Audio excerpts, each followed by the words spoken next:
Lagarde alerta de una economía más débil tras una temporada de turismo de verano fuerte. Está claro que bajan tipos para reanimar el endeudamiento, la capacidad de endeudamiento de los europeos, con el objetivo de estimular ese tipo de gasto financiado con crédito. Ese espejismo turístico, pues vamos a ver que estamos más débiles de lo que se anticipaba. Pues la verdad que no sé hasta qué punto eso es aplicable al caso de España, porque de momento no parece que los motores se estén frenando, pero sí debería ser un aviso, o sí podría sonar más bien como un aviso a navegantes en nuestro caso. Si nos vamos a las declaraciones como más gruesas que ha dicho Christine Lagarde, dice: los últimos datos apuntan a un crecimiento más lento. Las empresas están expandiendo sus inversiones de forma lenta, mientras la inversión en vivienda sigue cayendo. Se están poniendo la venda antes de la herida, anticipando una desaceleración económica mayor de la que hemos experimentado y por tanto una moderación de precios mayor de la vivida hasta el momento como consecuencia de esa desaceleración. Claro, si nos van bajando los tipos de interés, Juan, y esto progresa en esta dirección, esas remuneraciones van a caer.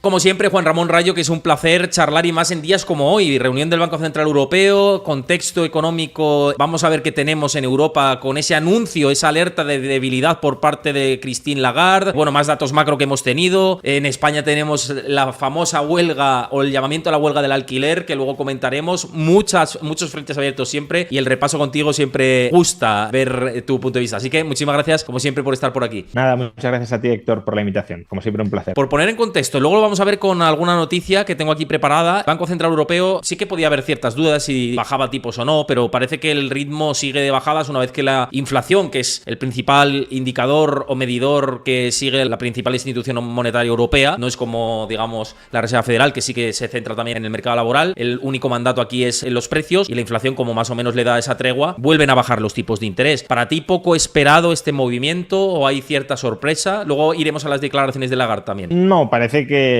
más o menos lo que se estaba descontando, sí que había ciertas dudas, o bueno, siempre hay ciertas dudas, no está todo plenamente descontado, pero lo que estaba descontado era que el ritmo de bajada fuera a seguir, no solo porque, como dices, los precios aparentemente están más bajo control, aunque habrá que ver si se confirma esta tendencia en los meses posteriores, sino porque extraoficialmente el Banco Central Europeo, aunque no lo diga, también se preocupa por el nivel de actividad económica. Con el paso del tiempo han terminado construyendo excusas para, manteniéndose dentro de su mandato, preocuparse por cosas que no están en su mandato. Por ejemplo, si la economía entra en recesión, lo que tendremos previsiblemente es deflación, y como su mandato habla de estabilidad de precios, ni inflación ni deflación, pues entonces una forma de evitar la deflación también es evitar que la economía, que la actividad colapse, y por eso pueden apelar a su mandato, a la estabilidad de precios, tratando en la práctica de buscar estímulos monetarios bajando los tipos de interés. Y yo creo que ese es un poco el enfoque. No están tanto bajando los tipos de interés porque claramente estemos en territorio ya deflacionista o muy alejado del 2%, dado que en los próximos meses es factible que haya un cierto repunte de la inflación, sino que se están poniendo la venda antes de la herida, anticipando una desaceleración económica mayor de la que hemos experimentado y por tanto una moderación de precios mayor de la vivida hasta el momento como consecuencia de esa desaceleración, ¿no? Y por tanto eso es una forma de estimular la economía, pero claro, realmente los problemas principales que sufre la economía europea son problemas debidos a una política monetaria restrictiva. Pues si nos limitamos a bajar tipos de interés para estimular el gasto privado a crédito, mientras el resto de problemas de la economía europea, por ejemplo los que recogía el informe Draghi, siguen en pie, pues sí, podremos estimular un cierto crecimiento basado en deuda, pero desde luego no un incremento sostenido de la productividad, que es lo que mejora a largo plazo nuestros estándares de vida. Antes de seguir y con las declaraciones de Lagarde, que has hecho un señalamiento de parte de lo que ha comentado con la venda antes de la herida por la parte de la desaceleración económica, y ahora vamos a ir concretamente a lo que dice, pero recordaos a los que veáis esto desde YouTube, que sois la mayoría, no estáis aquí en directo, que ahora mismo estamos aquí en directo, que lo sepáis, en nuestra querida plataforma morada, pero para los que estáis desde YouTube, la única manera de apoyar este contenido es que dejéis vuestro like, que os suscribáis al canal y que dejéis vuestro comentario de qué os parece, cuál es la deriva de la Unión Europea. Comentádmelo por ahí en comentarios, que me gusta saber mucho vuestra opinión. Y ahora vamos a compartir esto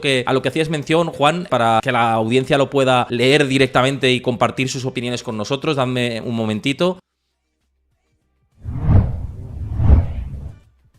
Claro, y mira el titular este que sacaba la información.com, que precisamente además es un medio en el que colaboro habitualmente, que dice: Lagarde alerta de una economía más débil tras una temporada de turismo de verano fuerte. Y concretamente, si nos vamos a las declaraciones como más gruesas que ha dicho Christine Lagarde, dice: los últimos datos apuntan a un crecimiento más lento. Las empresas están expandiendo sus inversiones de forma lenta, mientras la inversión en vivienda sigue cayendo. Las exportaciones han debilitado, sobre todo en bienes de consumo. Esto es lo que decías de ponerse la venda antes, ¿no? De ver la herida. Claro. Sí, y yo creo que aquí dejan claro que están mirando ya no de refilón, sino directamente al problema de crecimiento económico, porque si te fijas, los sectores que están apuntando que sufren más son los sectores generalmente más dependientes del crédito, ¿no? Por ejemplo, el sector de la construcción o la exportación de bienes de consumo. Estamos hablando de exportación de manufacturas que también tienen un componente cíclico, crediticio relevante. Entonces, está claro que bajan tipos para reanimar el endeudamiento o la capacidad de endeudamiento de los europeos con el objetivo de estimular ese tipo de gasto financiado con crédito. Pero claro, aquí también hay que, de alguna manera, pues plantearse en qué situación va a quedar la economía española, ¿no? Porque aparentemente los datos de crecimiento de España son bastante sólidos, han sido bastante buenos en términos de PIB, no de PIB per cápita, no de renta per cápita, pero sí de PIB, ¿no? Sobre todo comparado con Francia o Alemania es muy obvio. Pero ¿esto a qué se debe? Pues sobre todo comparado con Alemania, se debe a que tenemos una menor base industrial y por tanto a que nuestro sector o nuestra parte de la economía que no está enfocada a la industria es menos sensible a las subidas de los tipos de interés y a que tenemos un peso turístico mayor. Gasto en turismo es un tipo de gasto que no depende, al menos directamente, de cómo fluctúen los tipos de interés. Pero claro, si lo que está diciendo Lagarde es que el turismo ha sido un espejismo para las economías que dependen de ese turismo y que una vez se despeje ese espejismo turístico, pues vamos a ver que estamos más débiles de lo que se anticipaba, pues la verdad que no sé hasta qué punto eso es aplicable al caso de España, porque de momento no parece que los motores se estén frenando, pero sí debería ser un aviso, o sí podría sonar más bien como un aviso a navegantes en nuestro caso, porque en nuestro caso, ya digo, es el típico de una economía que los tipos de interés no la han dañado, aparentemente porque el turismo ha actuado como compensador. Pero claro, si Lagarde ya dice que el turismo no va a servir para compensar, pues habrá que estar a la expectativa, claro. Luego esta parte de la inflación que comentabas al principio, que dice que es posible que aumente durante los próximos meses, que no se ha eliminado el cuello de inflación y que la inflación interna sigue siendo alta, ya que los salarios aún están subiendo a un ritmo elevado. Al mismo tiempo, se prevé que las presiones de los costes laborales continúen reduciéndose de forma gradual. Es decir, que cree que los salarios van a ir moderando a la baja, ¿no?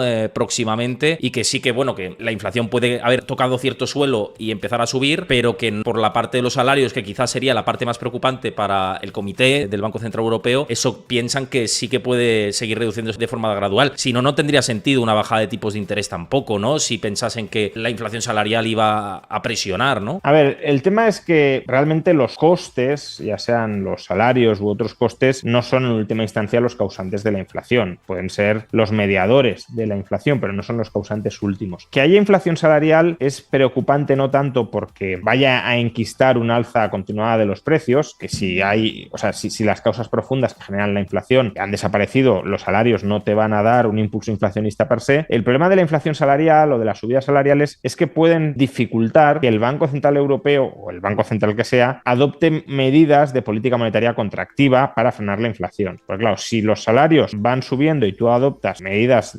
contractivas de demanda, eso va a impactar de manera especialmente negativa sobre los trabajadores, que en lugar de combinar la contención salarial con las medidas contractivas de demanda, vas a combinar salarios crecientes con medidas contractivas de demanda y eso se traduce normalmente en desempleo. Entonces aquí el punto es que, claro, si ellos anticipan que las causas profundas de la inflación se han solventado, y en Europa yo creo que no es inverosímil que sea así, más que nada porque la causa profunda de la inflación eran los déficits públicos y el déficit público en Europa se ha ido reduciendo sustancialmente a lo largo de los últimos años y ya estamos en cifras bastante más manejables. Si la causa última de la inflación se ha solucionado, los salarios van a dejar de aumentar, como anticipa el Banco Central Europeo, porque ya no van a tener ningún motor inflacionista que los alimente. Hasta cierto punto ahora estamos con una corrección de salarios reales, los salarios al principio van más atrasados que los precios, con lo cual se produce una bajada a corto plazo de los salarios reales, pero luego el salario real depende de la productividad y si la productividad no ha caído, pues si ha bajado el salario real tenderá con el paso del tiempo a volver a subir hasta el nivel previo, ¿no? Pero no va a seguir subiendo a partir de ahí, porque si no sube la productividad, no tiene sentido que el salario nominal siga aumentando por encima de la inflación. Otro punto interesante en el día de hoy viene desde el lado del ahorrador. Se bajan los tipos de interés, pero también se baja la remuneración, pues de las cuentas remuneradas, de los depósitos, de todo lo que va vinculado a la tasa de depósito del Banco Central Europeo, ¿no? Y a los tipos de interés de referencia dentro de este tipo de productos que les puede afectar. Uno de ellos, en los que creo que estamos en un punto de que hay que tomar decisiones ya, porque teniendo en cuenta las expectativas de inflación y pensando en el año que viene, la actualidad sigue estando en Estados Unidos la situación macro, pero la situación macro ligada al proceso electoral, ¿no? Y a Donald Trump y Kamala Harris. Parece que el mercado ya ha elegido un camino claro a día de hoy y las casas de apuestas están dando Polymarket un 62% de posibilidades de victoria a Donald Trump sobre Kamala Harris, y de hecho el S&P 500 creo que va cocinando esta posibilidad a día de hoy. ¿Qué te parece esta situación? Porque lo de las casas de apuestas también hay que cogerlo un poco con pinzas en determinados puntos. En 2016, por ejemplo, a Donald Trump le daban un 20% de posibilidades. Creo que estamos en otro contexto, francamente. Pero fue luego una sorpresa. ¿Hay riesgo aquí de volatilidad también, teniendo en cuenta que todavía queda tiempo, ¿no? Y pueden pasar muchas cosas?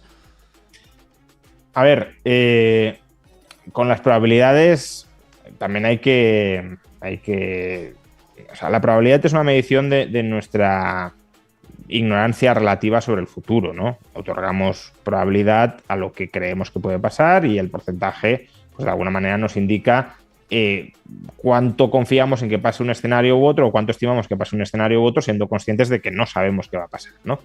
Entonces, el hecho de que en 2016 se le otorgara a Donald Trump un 20% de probabilidades de ganar no significa que por el hecho de que ganara esas probabilidades fueran erróneas.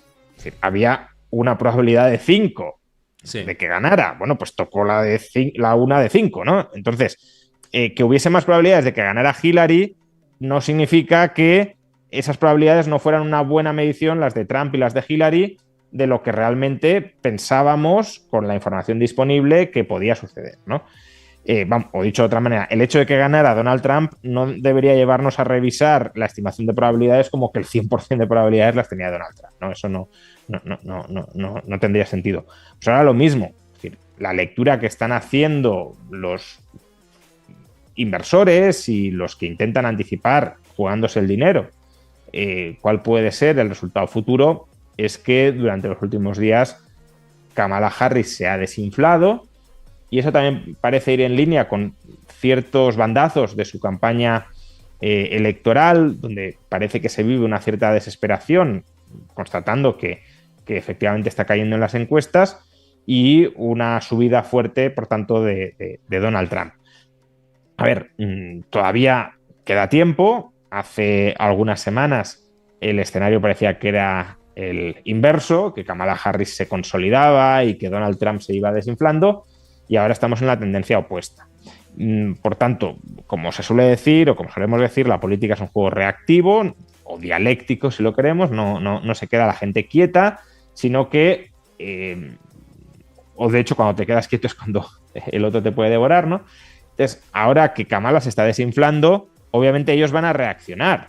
Ellos no se van a quedar de brazos cruzados viendo cómo van cayendo. Entonces, la estrategia de Kamala a partir de hoy hasta las elecciones va a cambiar, y ese cambio puede ser un cambio efectivo que le lleve a recuperar terreno o incluso a volver a superar a Trump, o a lo mejor la sigue hundiendo, pero que creo que la foto que se hace hoy no tiene por qué ser representativa de lo que vaya a ser el 5 de noviembre, porque de aquí al 5 de noviembre cada uno de los actores va a seguir compitiendo con el otro y va a modificar su estrategia en función de estos datos que son públicos y visibles para todos.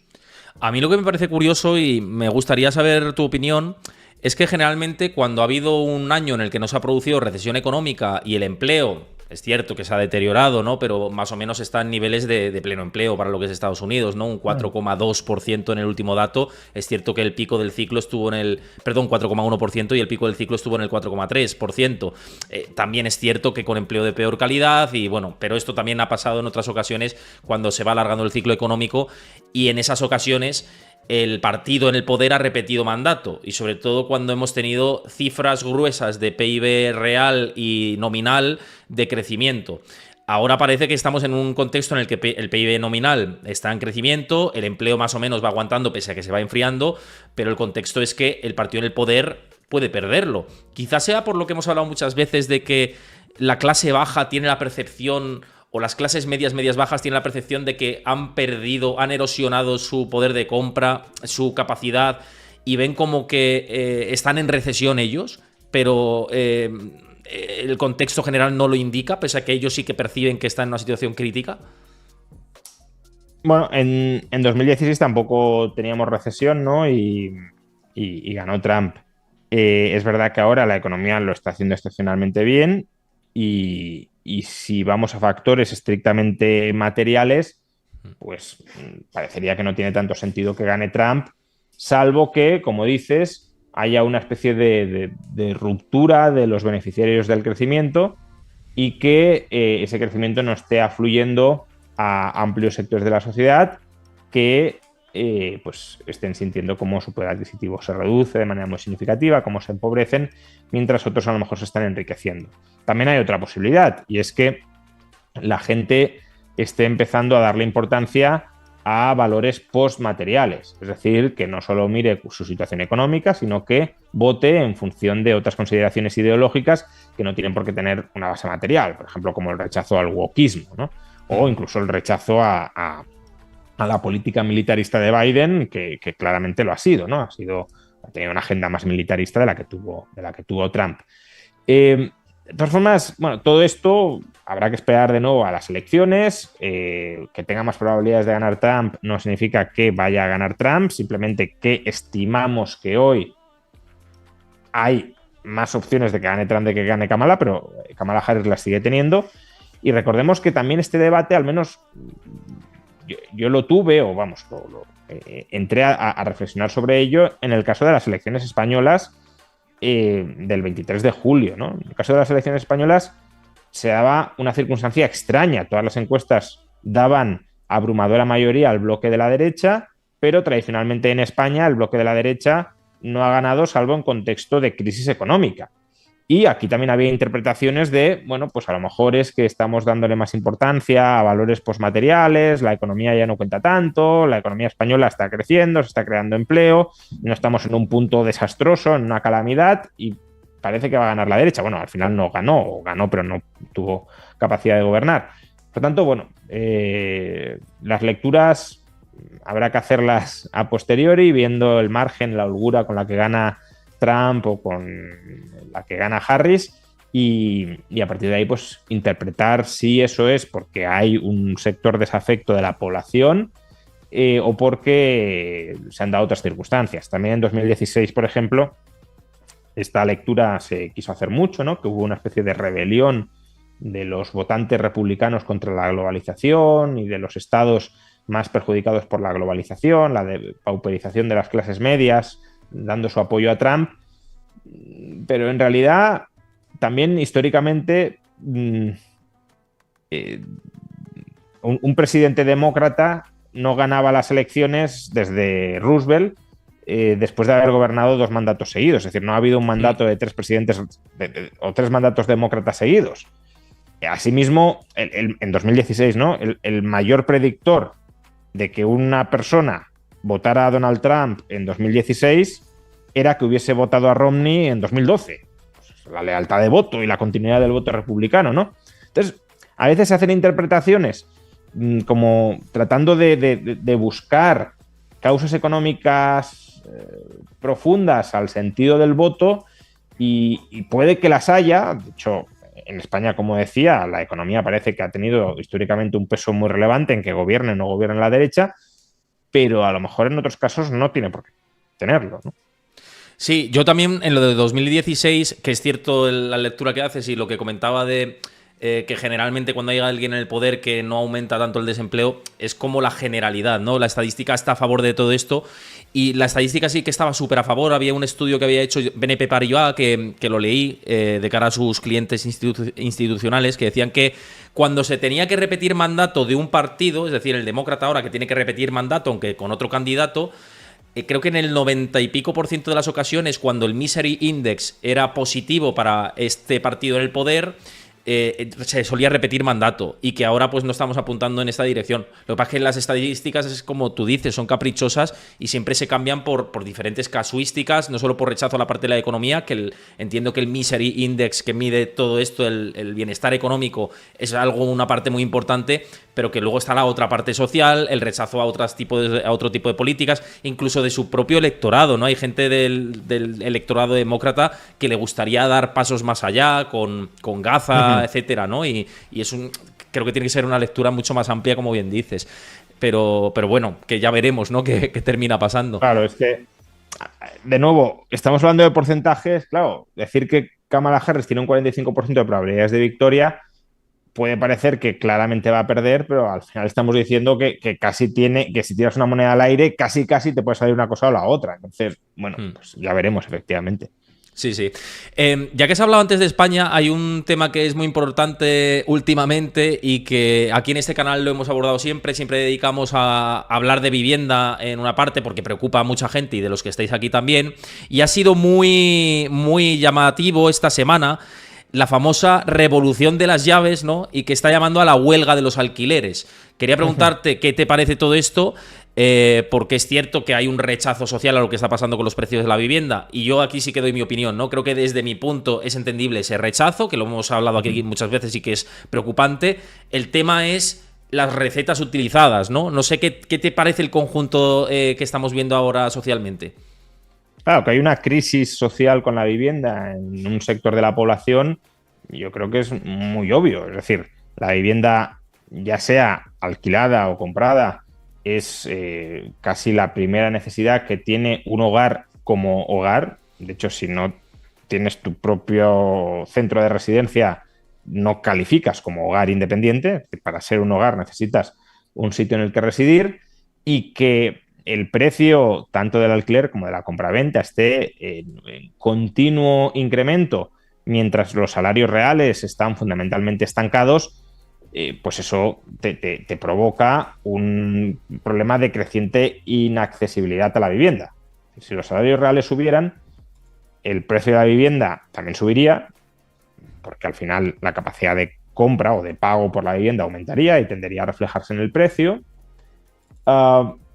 Y podría haber problemas, digamos, de desigualdad, ¿no? Si en general los salarios reales suben en media, ¿no? Pero hay grupos a los que no les suben y en cambio la vivienda sí se encarece porque en general los salarios reales están subiendo, pues habría segmentos de la población a los que cada vez les costaría más acceder a una vivienda, porque aunque se cobrara más en general en la sociedad, ellos no lo harían y la vivienda sería más cara. Pero aquí no estamos hablando ni siquiera de eso.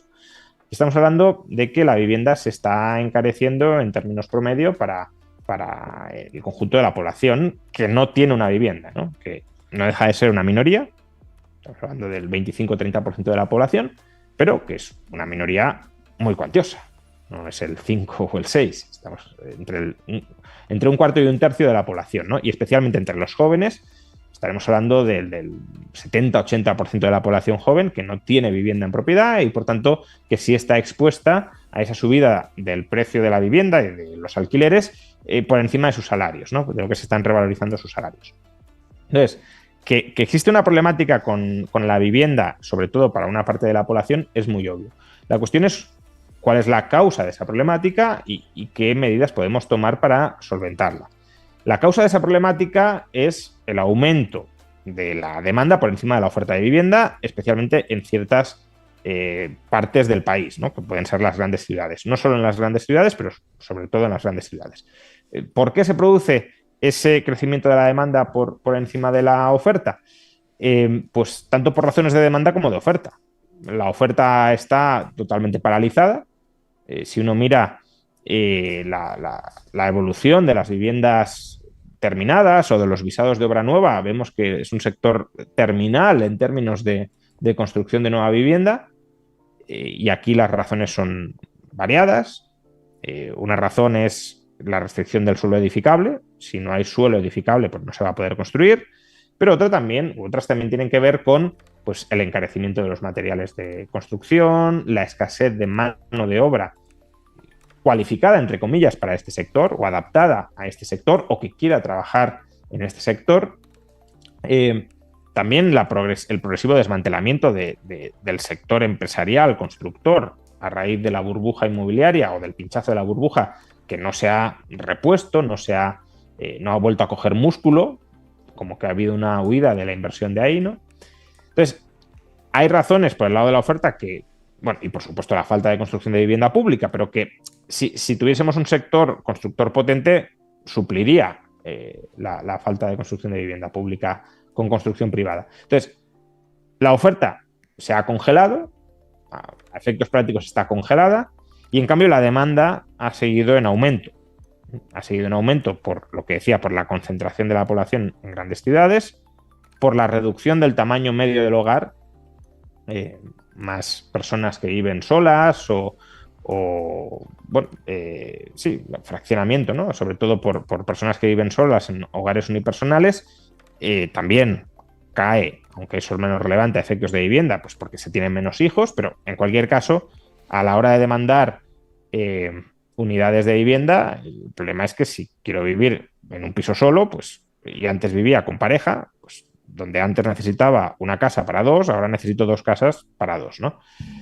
Y luego, sobre todo, la inmigración, ¿no? La inmigración, la entrada de nuevos trabajadores a España, que se considera que es necesario para sostener el sistema público de pensiones. Pues, claro, si se busca solucionar el problema de las pensiones atrayendo nuevos trabajadores, esos nuevos trabajadores extranjeros tienen que residir en alguna parte.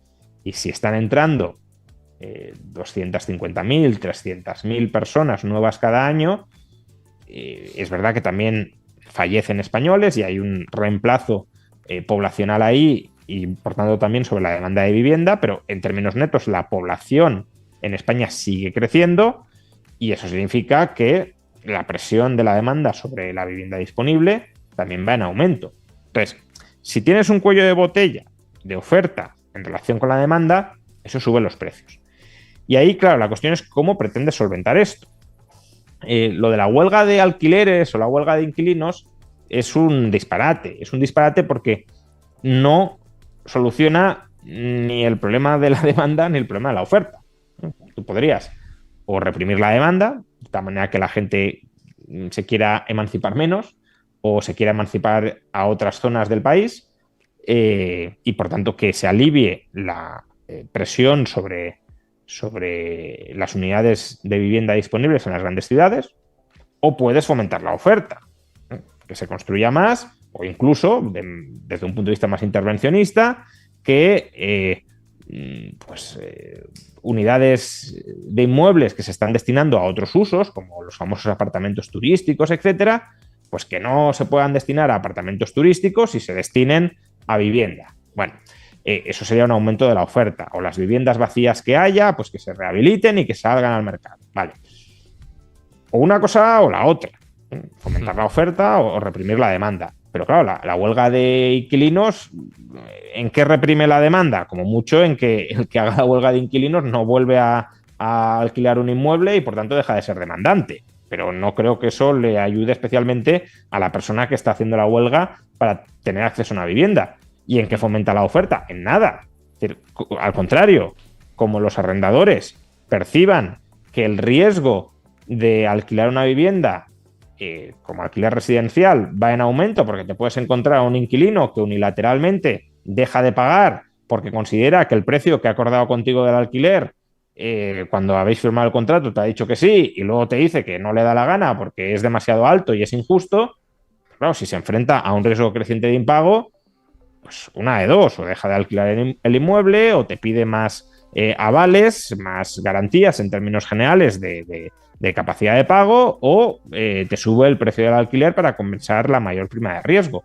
En cualquiera de esas tres vías no hay más oferta efectiva de inmuebles. Por tanto, no mejora la accesibilidad de los inmuebles. Yo creo que la huelga de inquilinos, que lo plantea el sindicato de inquilinas, es un problema de miopía sobre cuáles son los efectos de determinadas intervenciones estatales o, en este caso, sindicales sobre el mercado de la vivienda. Como lo que reclaman es yo ya tengo una vivienda en alquiler y quiero pagar menos, pues vamos a hacer presión, ya sea política o social, para que el alquiler de la vivienda que yo ya tengo arrendada baje. Pero eso, repito, es miopía, porque en cuanto tú salgas del mercado, o sea, dejes de tener esa vivienda alquilada o directamente te echen, ¿no? Si dejas de pagar, pues te desahucian. Cuando tú quieras volver a alquilar una vivienda, te será muchísimo más complicado hacerlo porque la oferta se habrá encorsetado. Entonces es como, no me importa cuáles sean las consecuencias a largo plazo y sobre otras personas de lo que yo estoy proponiendo, lo que quiero es yo, a corto plazo, pagar menos del alquiler, que es un objetivo noble, ¿eh? Pagar menos del alquiler, sobre todo tal como se han ido poniendo, pues es un objetivo que entiendo que mucha gente desee, pero las medidas que se están planteando para lograr ese objetivo son contraproducentes para otros que quieren alquilar y para ti mismo cuando vayas a querer volver a alquilar en el futuro.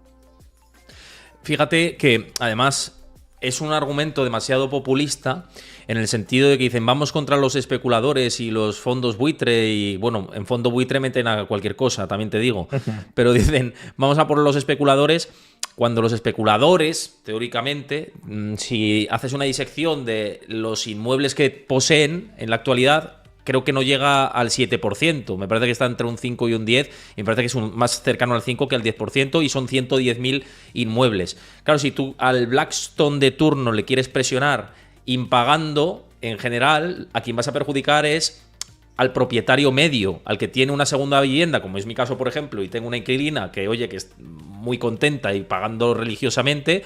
Y pues como ese de tipo de inquilinos que digan algunos, oye, impago, y a quien vas a perjudicar es a las clases medias directamente.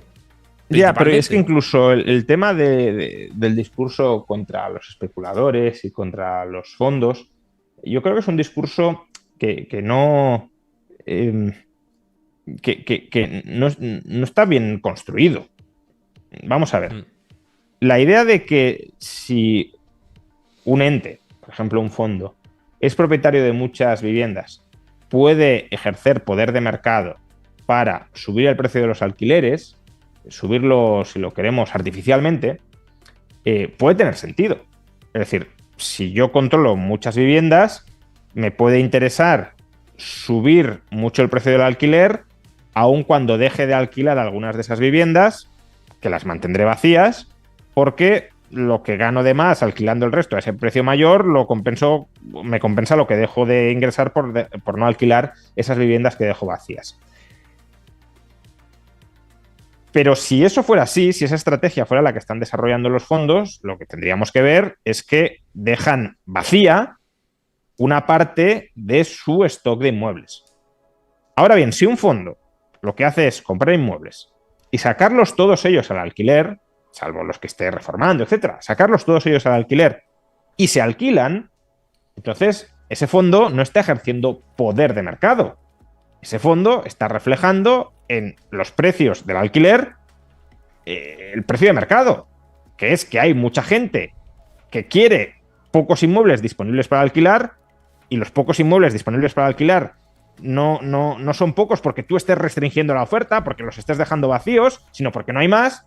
Y si mucha gente quiere alquilar pocos inmuebles y mucha gente quiere pagar más inmuebles, seas tu fondo o seas particular, el precio de mercado del alquiler va a subir. Por tanto, si alguien quiere argumentar contra el alquiler profesionalizado de los fondos que se dedican a esta compra para alquilar, lo que debería mostrar es que los fondos están teniendo un comportamiento oligopolístico. Es decir, que están dejando viviendas que compran deliberadamente vacías para restringir artificialmente la oferta de vivienda en alquiler con el objetivo de que, claro, si tú restringes la oferta, subes el precio. Pero ¿de qué manera vas a subir el precio si no restringes la oferta? Ahí tú no tienes ninguna influencia. La influencia es la oferta que hay, que tú no la has manipulado artificialmente, y la demanda de mercado. Y si la demanda supera mucho la oferta, pues subirá el precio. Tengas un solo propietario que saca todas las viviendas al alquiler o tengas miles o decenas de miles de propietarios que las sacan todas. Porque ahí, sin limitar artificialmente la oferta, sin dejar vivienda vacía, no influye sobre el precio del alquiler. Al contrario, el hecho de que los fondos, si sacan todas sus viviendas que compran al alquiler, el hecho de que los fondos puedan tener costes de gestión del alquiler más bajos que los propietarios no profesionalizados, puede contribuir a que baje el alquiler. ¿Por qué? Porque un propietario particular, si tiene costes de gestión por falta de economías de escala o por falta de experiencia y de infraestructura, si tiene costes de gestión altos, puede preferir, ahí sí, dejar el inmueble vacío antes que alquilarlo a un determinado precio que no le cubra pues la pérdida de disponibilidad del inmueble, los costes de gestión, etcétera. Y claro, si el propietario lo deja vacío porque no le compensa, eso sí es una reducción de la oferta y una subida del precio con respecto al escenario en el que no quedará ese piso vacío. Si el fondo es capaz de rentabilizar la puesta en alquiler de los inmuebles a menores costes, eso contribuye a bajar los precios. Entonces, toda esta retórica de no, es que los grandes fondos nos están explotando, todo eso, salvo que se demuestre que los fondos deliberadamente están dejando inmuebles vacíos para restringir artificialmente la oferta, es un discurso falaz, tramposo y contraproducente para facilitar la accesibilidad de la vivienda en España. Y además que no se ha demostrado, es lo que estás diciendo. De momento no hay ninguna Bueno, yo no conozco a nadie que lo haya demostrado. Y claro, además, claro, no se ha demostrado a día de hoy. O sea, primero que el mercado de la vivienda sigue estando suficientemente fraccionado y fragmentado para que un fondo, en realidad, como mucho, podría tenerlo en alguna zona concreta de alguna ciudad, pero para que un fondo mueva, limitando él mismo su propia oferta de inmuebles en alquiler, mueva el precio de mercado del alquiler, no hay ningún fondo que tenga esa capacidad. Pero bueno, si alguien dijera, oye, mira, que es que Blackstone compra inmuebles y deja el 30% sin alquilar, pues dirías, oye, aquí hay una cosa rara, ¿no? ¿Para qué los compra? ¿Para dejarlos en barbecho? Pues para que suba el precio. Pues que no pasa eso. Todos los que compran los quieren sacar en alquiler para obtener renta porque son conscientes de que no pueden mover el precio de mercado. Entonces, el que dejas de alquilar es un ingreso que dejas de obtener, no es que te suba lo que ingresas por los otros que si alquilas. Entonces, es una búsqueda de una teoría conspirativa de que hay una mano negra detrás manipulando el mercado para que suba el precio del alquiler, cuando la razón, ya la hemos dicho, es muy sencilla, es que la demanda cada año de nueva vivienda crece más que la oferta de nueva vivienda y eso en cualquier mercado sube el precio. Y luego, por cerrar esto, porque por el chat aquí nos ha dicho Jokama, dice, esto se soluciona con prohibiendo el alquiler turístico, que es, bueno, otro de los argumentos que se utiliza habitualmente, ¿no? Y también la medida del gobierno, ¿no? Que ha dicho, para dar respuesta a esto, porque parte del electorado que se ha manifestado son votantes de algunos socios de gobierno del Partido Socialista, incluso miembros del Partido Socialista, ¿no? Y es un dato curioso, pero la medida o la respuesta ha sido vamos a ayudar con un bono al alquiler, que eso puede, a ver si lo puedes explicar, que puede agravar el problema incluso, porque al final hay más renta disponible y, bueno, no creo que sea la solución, desde luego. Claro, a ver, si hemos dicho que los alquileres suben porque la demanda supera la oferta, la demanda no hay que entenderla, o no solo como número de personas o de hogares que quieren una vivienda para vivir, ya sea compraventa o alquiler, sino como capacidad adquisitiva que tienen esas personas, es decir, predisposición al pago.